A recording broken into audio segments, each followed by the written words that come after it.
இன்றைக்கி easy breakfast recipe பார்க்க போகிறோம்.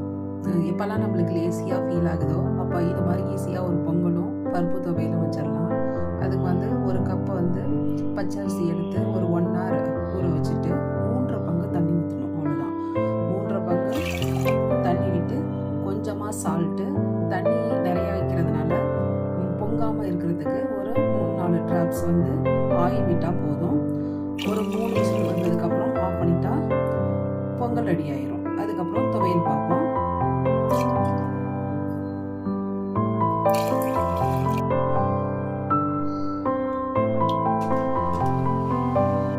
பருப்பு துவையல் பார்க்க போகிறோம்.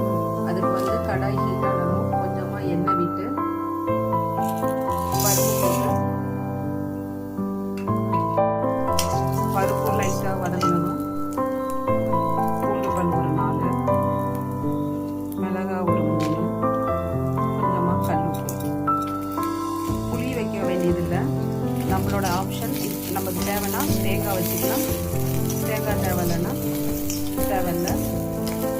அரைச்சிட்டா பொங்கலும் ரெடி ஆயிரும், துவையலும் ரெடி ஆயிரும். ஈஸியான சிம்பிளான பிரேக்ஃபாஸ்ட் ரெடி. தேங்க்ஸ் ஃபார் வாட்சிங்.